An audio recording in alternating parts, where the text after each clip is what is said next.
Albuquerque, New Mexico, hardware store parking lot. Season 2, Episode 10. A middle-aged chemistry teacher stands in the afternoon sun, staring down two men sitting in a battered RV. Just minutes earlier, inside that same hardware store, Walter White had watched a young man gather supplies: acetone, lye, matches, the unmistakable ingredients of methamphetamine production. Walt had even corrected him, pointing out the wrong type of matches, warning about buying everything from one location. Now, in this parking lot, Walt faces a choice that will determine the fate of hundreds of lives. The facts are undeniable. His cancer is in remission. The doctors called it near miraculous. He calculated he needed exactly $737,000 for his family. Mortgage, medical bills, college for both kids, 10 years of living expenses. That morning, he told his partner Jesse Pinkman the plan was simple. Sell the remaining product, retire from the drug trade, go back to being a high school teacher, go back to being a father, go back to being Walter White. He already has the money. His family is financially secure. His health is restored. Every rational reason to cook methamphetamine has evaporated like chemicals in a flask. The exit is right there. Walk away, go home, hug his wife, watch his son graduate, meet his daughter's first words, live. But standing here, watching these two amateur cooks who dare to operate in this city, something else rises in Walt's chest. Not relief, not gratitude, something darker. Something that's been growing since the moment he first put on that hazmat suit and called himself Heisenberg. The tweaker's larger partner stares back at Walt, confused why this bald man in civilian clothes is approaching their vehicle. Walt's face hardens into something his family wouldn't recognize.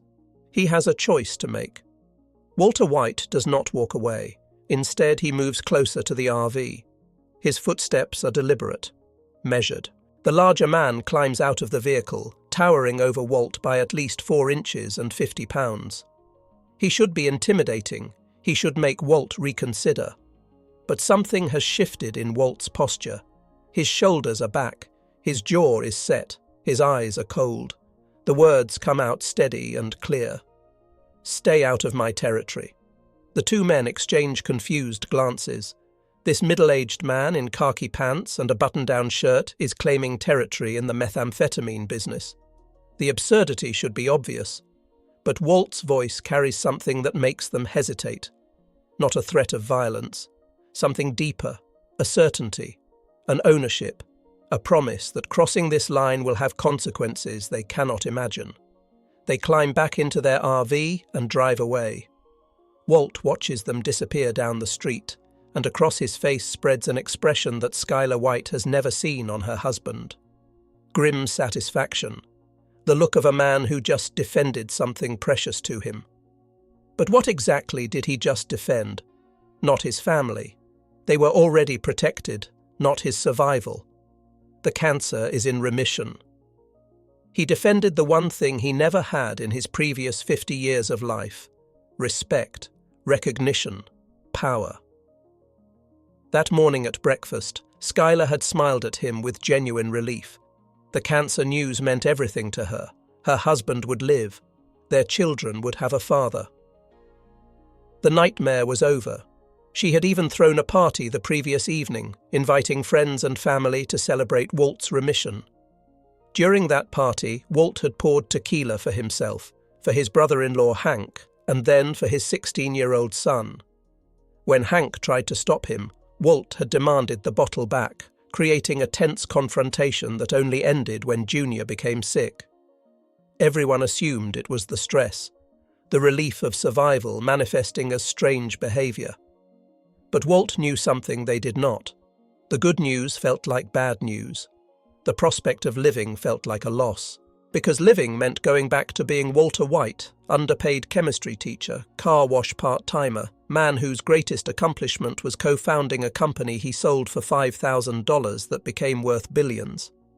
Heisenberg, on the other hand, commanded respect. Heisenberg produced the purest methamphetamine in the Southwest. Heisenberg had a reputation, Heisenberg had territory. And when some amateur cook dared to operate in that territory with inferior technique and dangerous ignorance, Heisenberg would not stand by and allow it. Walt told himself it was about maintaining quality standards, about preventing these amateurs from getting caught and leading authorities back to the real operation, about protecting Jesse, about ensuring their remaining product could be sold safely. He told himself many things, but the truth was written in that expression of grim satisfaction. The truth was in how he abandoned his home repair project, left his purchases in the shopping cart, and walked out to that parking lot. The truth was in those 5 words that changed everything. Stay out of my territory. Not our territory, not the cartel's territory, not even Heisenberg's territory. My territory. Walt had already made his choice. He chose the empire over the exit. He chose pride over pragmatism. He chose Heisenberg over Walter White. And in making that choice, he sealed the fate of hundreds of people who had no idea their lives now depended on a decision made in a hardware store parking lot by a man who could not let go of the only thing that ever made him feel important. Imagine Walter White makes a different choice. He sees those 2 amateur cooks in the parking lot, feels that surge of territorial pride, and then takes a breath. He thinks about Skylar's smile that morning, about the party where friends celebrated his survival, about Holly's nursery waiting at home, about Junior's college applications sitting on the kitchen table. He thinks about the $737,000 already secured. He turns around, gets in his car, and drives home. The consequences unfold like dominoes falling in reverse, each event prevented creating space for life to continue. Walt sells the remaining 42 pounds of product to their established contacts. The money gets distributed. Jesse Pinkman receives his share and, without Walt's manipulative presence, begins attending Narcotics Anonymous meetings seriously. He meets a woman there. Her name is Andrea Cantillo. She has a young son named Brock. But in this timeline, Jesse is getting clean, not selling to recovering addicts. He leaves the meeting without approaching her. Andrea continues her recovery, raises Brock in peace, never knowing she just avoided becoming connected to a man whose orbit would have destroyed her. Jane Margolis continues managing the duplex apartments her father Donald owns. She maintains her recovery from substance use. Without Jesse spiraling deeper into the drug trade under Walt's influence, without the money and chaos that would have pulled her back into old patterns, Jane stays clean. She reconciles fully with her father. She pursues her artwork. Years later, she opens a small gallery in Albuquerque's downtown district. Her father attends the opening, proud and relieved. Donald Margolis continues his 20-year career as an air traffic controller. On the day that would have been the Wayfarer disaster, he guides planes safely through Albuquerque airspace. Flight 515, a Boeing 737, lands without incident. The 167 passengers collect their luggage, hug their families, continue their lives. A businessman makes his daughter's 8th birthday party. A grandmother meets her first grandchild. A young couple begins their honeymoon. All of them live because Walt chose to walk away. Gustavo Fring continues operating his methamphetamine empire through Los Pollos Hermanos restaurants. His operation remains efficient and invisible. Without Walt's volatile presence forcing confrontations, without the need to manage an egotistical chemistry teacher who constantly challenges authority, Gus's business runs smoothly. The cartel relationship remains stable. His trusted employee Victor never gets seen at a crime scene. His loyal security chief Tyrus continues coordinating operations. His careful plans unfold over years, not months. Hank Schrader continues his career with the DEA. The Heisenberg case file grows thin and eventually cold. Without Walt's escalating production drawing attention, without the distinctive blue methamphetamine flooding the Southwest, the investigation leads nowhere. Hank never gets assigned to track down a criminal who happens to be his brother-in-law. He never suffers the betrayal of discovering Walter White and Heisenberg are the same person. He continues attending family barbecues, making his terrible mineral jokes, supporting Marie through her difficulties. He retires from the DEA after 30 years of service. Jesse Pinkman eventually leaves Albuquerque entirely. He moves to Alaska, just as he once dreamed. He finds work as a carpenter. The skills he learned building things in shop class finally get used for legitimate purposes. He sends occasional emails to his younger brother Jake, slowly rebuilding that relationship. He adopts a dog from a local shelter. He lives quietly. Walter White returns to teaching chemistry at J.P. Wynne High School. His students still find him boring. His salary still barely covers expenses. But he watches Junior graduate. He teaches Holly to ride a bicycle. He grows old with Skylar. He never becomes legendary. He never becomes feared. He never becomes Heisenberg. And 270 people continue breathing. But Walter White did not make that choice, and the cost can be measured in human lives. Jane Margolis, 26 years old, aspiring artist and recovering addict. In the alternate timeline, she lives. In the actual timeline, 3 episodes after Walt claims his territory, she lies in bed next to Jesse Pinkman. She has relapsed into using illegal substances. She chokes on her own vomit during the night. Jesse is asleep beside her, but someone else is in that apartment. Walter White stands in the doorway, watching her struggle. He could save her with one action, roll her on her side, call for help, do anything. Instead, he watches. He makes a calculated decision that her existence threatens his control over Jesse. Jane stops breathing. Walt leaves. Jesse wakes to find her gone. Donald Margolis, 19-year veteran of the FAA Air Route Traffic Control Center. In the alternate timeline, he continues his careful career guiding aircraft safely through the sky. In the actual timeline, 5 weeks after his daughter passes, he returns to work while still drowning in grief. He sits at his radar screen, trying to focus, trying to do his job. A charter plane designated JM-21 appears on his scope. The initials echo his daughter's name, Jane Margolis. His mind wanders for just a moment. He fails to notice the charter plane crossing paths with Wayfarer Flight 515. 167 people are aboard both aircraft. The collision happens directly over Albuquerque. Flaming debris falls across the city. Body parts land in residential neighborhoods. A half-burned pink teddy bear splashes into Walt's swimming pool. Later, overwhelmed by guilt and unbearable loss, Donald takes his own life.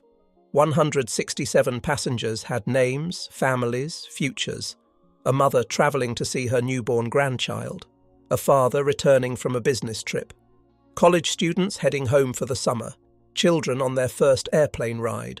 All gone in an instant because a chemistry teacher needed to feel important.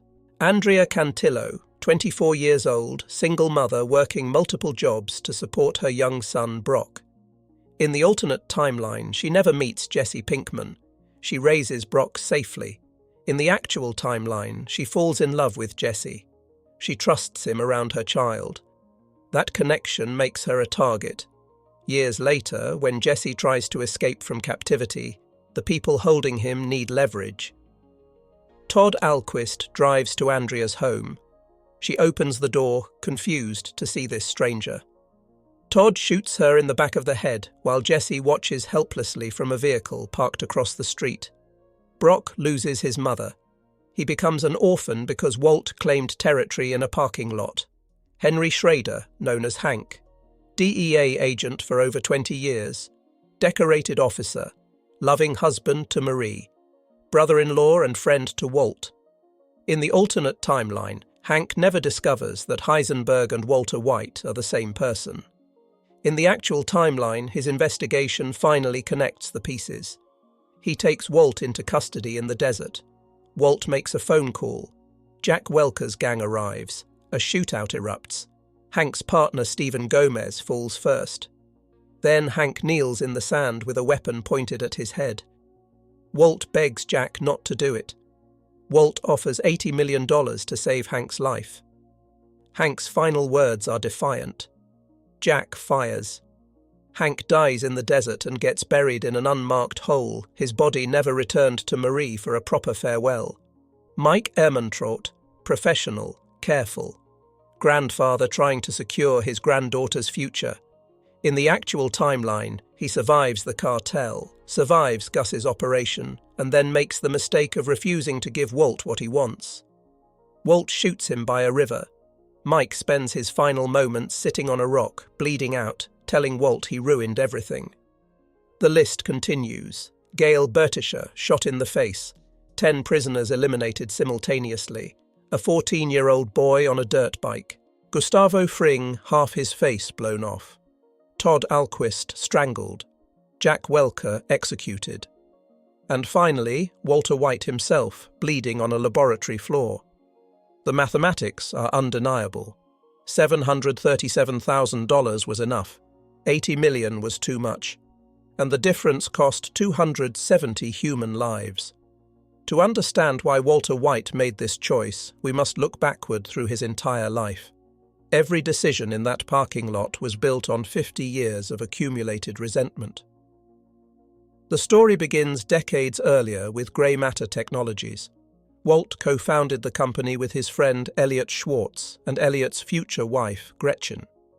3 brilliant chemists building something revolutionary. But personal complications arose between Walt and Gretchen. Walt walked away from the company, selling his share for $5,000. That seemed reasonable at the time. Then Gray Matter became worth $2.16 billion. Walt watched from the outside as his former partners became wealthy and celebrated while he taught high school chemistry to bored teenagers. This is the wound that never healed. Psychologists call it narcissistic injury. Walt did not just lose money, he lost recognition, he lost status, he lost the chance to be seen as brilliant. Every day, teaching basic chemistry to students who did not care became a reminder of what he could have been. Every time he worked his second job at a car wash, wiping down vehicles for extra income, the humiliation grew deeper. His brother-in-law Hank had exciting stories from the DEA. His wife Skylar had sold short stories before becoming pregnant. Even his son had more social success than Walt ever experienced. Walter White was invisible, unremarkable, forgotten. Then came the cancer diagnosis. Terminal lung cancer, months to live. And suddenly Walt faced the reality that he would die having never proven his worth. His legacy would be nothing, no great achievement, no recognition, just a gravestone that his family could not afford. But methamphetamine changed everything. His chemistry knowledge, useless in a high school classroom, became valuable in the drug trade. His product was not just good, it was the purest anyone had ever seen, 99.1% purity. The distinctive blue color became legendary. Dealers asked for it by name, distributors paid premium prices, and for the first time in his adult life, Walter White was respected, not as Walt, as Heisenberg. The Heisenberg persona gave him what 50 years of legitimate work never could: power, fear, recognition. When he walked into a room as Heisenberg, people paid attention. When he spoke, drug dealers listened. When he made demands, they complied. The feeling was intoxicating, more addictive than any chemical he produced. This explains the choice in the parking lot. His rational mind understood the facts. Cancer in remission, money secured, family protected, time to stop. But his emotional mind could not accept returning to invisibility, going back to being the man nobody noticed. The teacher students mocked. The husband his wife pitied. The brother-in-law Hank barely respected. Seeing those amateur cooks represented everything Walt had overcome. These careless fools with their incorrect techniques and dangerous ignorance dared to operate in his city. They dared to produce inferior product. They dared to exist in the methamphetamine trade without his permission. The disrespect was intolerable. Walt told himself elaborate stories to justify continuing. He convinced himself the family needed more money. He convinced himself he was building a legacy. He convinced himself he was protecting Jesse. Creator Vince Gilligan later said that Walt's greatest talent was not chemistry. It was his ability to lie to himself. He could make himself believe anything if it meant he did not have to face the truth. The truth was simple and devastating. Walter White chose his ego over 270 human lives. He chose feeling important over being good. He chose the respect of criminals over the love of his family. He chose pride over everything else. And once that choice was made, every subsequent decision became easier. The moral calculations shifted, the justifications multiplied. The line between Walter White and Heisenberg dissolved completely. By the final episode, Walt finally admitted what had been true since that parking lot. I did it for me, I liked it, I was good at it, and I was alive. Not alive in the medical sense. Alive in the way that matters to a narcissist. Seen, acknowledged, feared, respected. Finally, after 50 years, Walter White mattered, and he would do anything, sacrifice anyone, destroy everything to keep that feeling. Walter White wanted independence, he got captivity. For 50 years, Walt felt trapped. Trapped in an underpaying job, trapped in a modest house with a mortgage he could barely afford, trapped by financial obligations and family responsibilities. The cancer diagnosis made that trap feel absolute. He would die without ever experiencing freedom. But cooking methamphetamine changed that. He made his own schedule. He answered to no one. He built his own empire. Every decision was his. Every dollar earned came from his genius. True independence at last. Except it was a lie. Within months, Walt became dependent on Jesse's connections. Then dependent on distributor Tuco's temperament. Then dependent on Gus Fring's infrastructure. Then dependent on Lydia's international contacts. Then dependent on Jack's gang for muscle. By the end, Walt was hiding in a frozen cabin in New Hampshire, unable to leave, waiting for a man to bring supplies once a month, more trapped than he ever was teaching high school. He traded a modest life with choices for a criminal life with none. Walter White wanted respect. He got fear and disgust. His entire motivation was being taken seriously. Students would pay attention. Colleagues would value his expertise. His family would see him as powerful and capable. The Heisenberg reputation grew exactly as he hoped. People feared the name. Dealers respected his product. Distributors paid premium prices. But respect and fear are not the same thing. His son Walt Jr., upon learning the truth, told his father he wished he would just die already. His wife Skylar became terrified of him. His DEA agent brother-in-law Hank looked at him with pure contempt. Jesse, the closest thing Walt had to a protégé, called him evil. The world knew Heisenberg's name, but Walter White died hated by everyone who actually knew him. Walter White wanted to provide for his family. He ended up destroying them. $737,000 would have secured their future. Instead, Walt earned $80 million and almost none of it reached his wife and children. The DEA seized most of it. Jack's gang stole 7 barrels. Walt buried the rest in the desert where it sat useless while his family's bank accounts got frozen and their assets got seized. Skylar had to take a taxi dispatcher job to pay rent. Walt Jr. set up donation websites to cover basic expenses.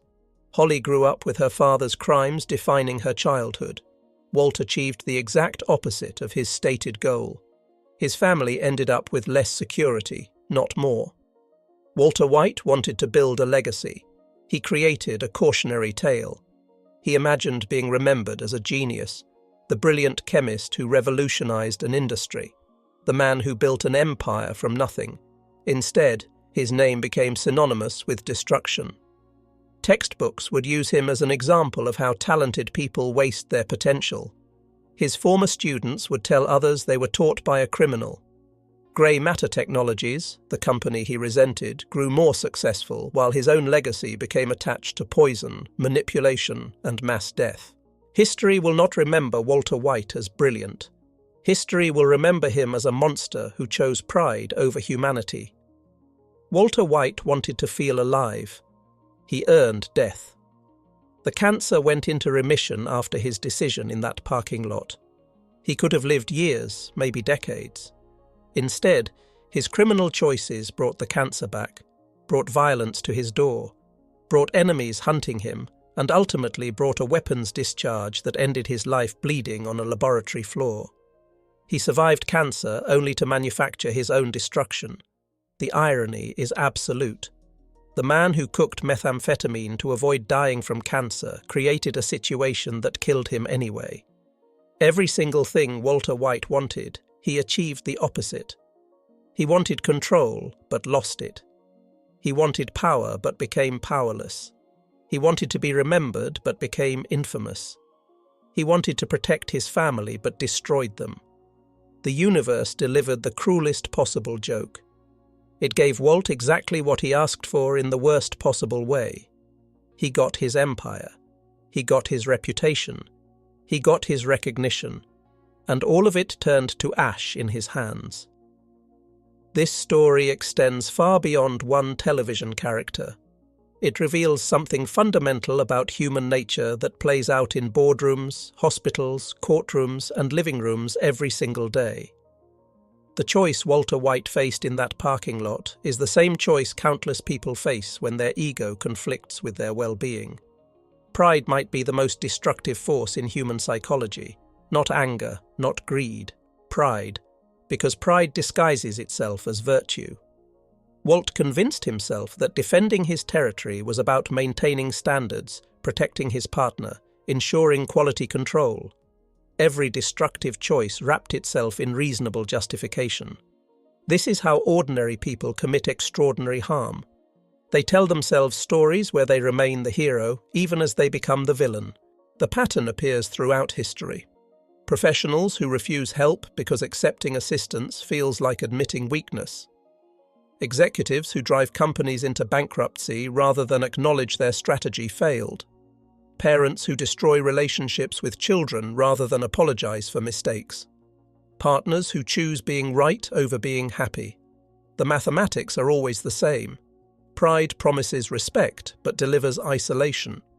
Pride promises strength but delivers destruction. In 2019, 2 chemistry professors at Henderson State University were arrested for manufacturing methamphetamine. Both held doctorate degrees. Both had legitimate careers. Media coverage immediately noted the Breaking Bad parallels. These were not desperate men with no options. These were educated professionals who made choices remarkably similar to Walter White. The transformation from teacher to criminal is not fiction. It happens when intelligent people convince themselves that rules apply to others, but not to them. Psychologist Albert Bandura spent decades studying how good people justify bad actions. He identified 8 mechanisms humans use to maintain positive self-image while causing harm. Moral justification, euphemistic labeling, advantageous comparison, displacement of responsibility, diffusion of responsibility, disregarding consequences, dehumanization, attribution of blame. Walter White employed every single one. So do politicians starting unnecessary wars. So do executives ignoring safety violations. So do ordinary people making small compromises that accumulate into catastrophe. The decision point is rarely obvious. Nobody wakes up planning to become a monster. It happens in parking lots and conference rooms and dinner table conversations. One choice that seems insignificant at the time. One moment of choosing ego over pragmatism. One instance of valuing pride over people. And then the next choice becomes easier. And the choice after that requires less justification. The slope is not slippery because it is steep. The slope is slippery because each step feels reasonable in isolation. Every person reading this has faced their own version of Walt's choice. The job offer that requires compromising values. The relationship that demands sacrificing integrity. The opportunity that comes with unacceptable costs. The moment when doing the right thing conflicts with feeling important. Most people, thankfully, choose differently than Walt. They swallow their pride, they accept help, they take the exit. But the temptation is universal. The whisper that says you deserve more, you have earned this, The rules do not apply to you. That voice exists in every human mind. Walter White had the exit. His cancer was in remission. His family was financially secure. His stated goals were achieved. The door was open. Freedom was right there. All he had to do was walk through it. Instead, he saw two amateur cooks in a parking lot and could not tolerate them existing in his territory. That moment of wounded pride cost 270 lives. One decision, one moment of ego. Everything that followed was consequence.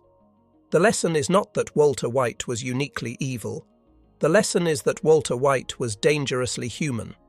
His capacity for self-deception exists in all of us. His need for recognition drives countless destructive choices daily. His inability to accept enough is the engine of modern suffering. Understanding his choice does not excuse it. Understanding his choice protects us from repeating it. Because somewhere, right now, someone is standing in their own version of that parking lot, deciding between the exit and the empire. The question is simple. The answer determines everything. Will you choose pride or will you choose life?